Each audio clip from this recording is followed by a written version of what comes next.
Welcome to DC Direct. I'm Lionel Donovan. Here in this show, we try to talk about some of the bigger issues, but we want you to weigh in. So please follow us on Twitter, Facebook, and YouTube at TRT World, and reach out to us with the hashtag DC Direct to be a part of the conversation. In today's show, we're talking about food deserts in the U.S.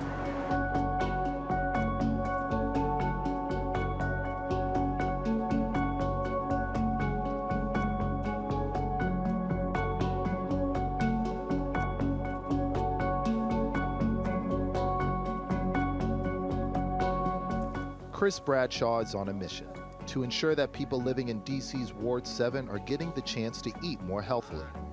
Nearly 80,000 people live in the area, but there are only 2 grocery stores. Chris runs a farm and wants to raise awareness to the problem that local residents here don't have access to the food they need. On the physical, very grassroots level, it allows us to grow healthy food and co-create something with the community that needs access to healthy food. There's only 2 grocery stores here in Ward 7 for more than 75,000 people. And so that helps us to, start to make a change on the very physical health and show folks that we can accomplish something together. Yes, we want to make a difference on the grassroots on the ground in terms of growing healthy food and getting healthy food out to folks. But we also want to challenge the city to implement more public policy that bridges these gaps. The issue that Chris is trying to address isn't limited to DC's Ward 7. Millions of people around the country live in communities where access to grocery stores selling fresh produce is difficult. As a result, many people in these communities don't have a healthy diet. Tambra Stevenson serves on DC's Food Policy Council, and she explains the different levels communities fall under when it comes to food choice, or the lack thereof. Can you explain to us exactly what a food desert is?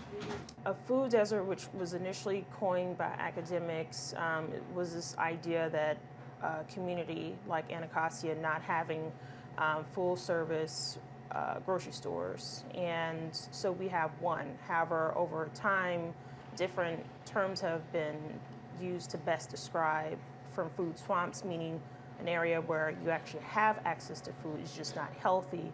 Third variation, which is food apartheid, which is recognizing the systematic structures at place that creates inequality when it comes to access to healthy food. There are over 49 million people living in the U.S. without access to fresh food or grocery store. 16 million of them are children. In communities that have been, unfortunately, predominantly communities of color, is where we have found food deserts. And not only that, communities that are economically depressed, and recognizing that there are systematic forces at play. If you control people's food and people's environment, you control them. When you're sitting atop valuable land, when there are profits to be made, people make different decisions, and when people look different than them or have different interests than them, and you're disconnected from real people on the ground, you make decisions that harm folks and aren't connected to what people really need.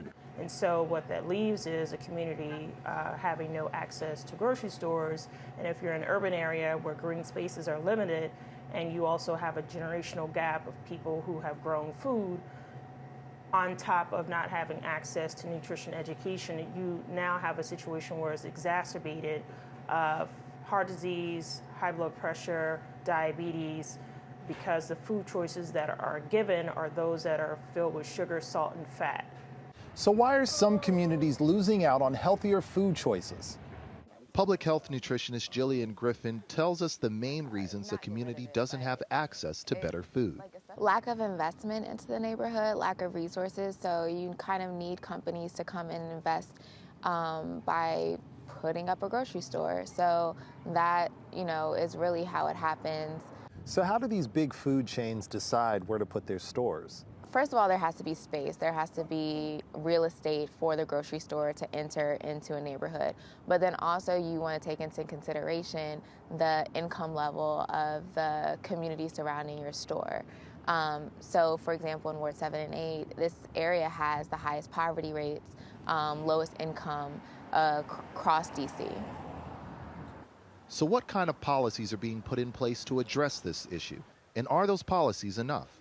Here in DC, there's DC Department of Small Local Business Development has created the Grown in DC Act grant program, which is to help ensure that we're supporting a more local food economy, and that's the goal of even our council of like, how do we support more legislation that sets aside funding, that creates policies in place, incentives to encourage more residents who are entrepreneurial in thinking to be able to take advantage and build the kind of food sovereignty that the communities need.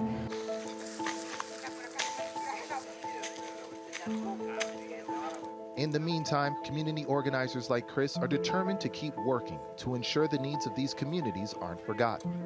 So how do farms like this help address food scarcity and the lack of access to fresh foods in neighborhoods like this? You know, there's that old saying that like, if you want to go fast, go alone, but if you want to go farther, you go together. And so, you know, this process of building community relationships and taking the steps to do something really powerful and form a response that is co-created and comes from the needs of folks here is really important to us, and that's why I think this project is going to be really impactful as we continue to march forward. Well, that's all the time we have today in DC Direct, but please be sure to follow us on Twitter, Facebook, and YouTube at TRT World, and use the hashtag DC Direct to let us know what you think should be done about food insecurity in the U.S. Until next time, I'm Lionel Donovan.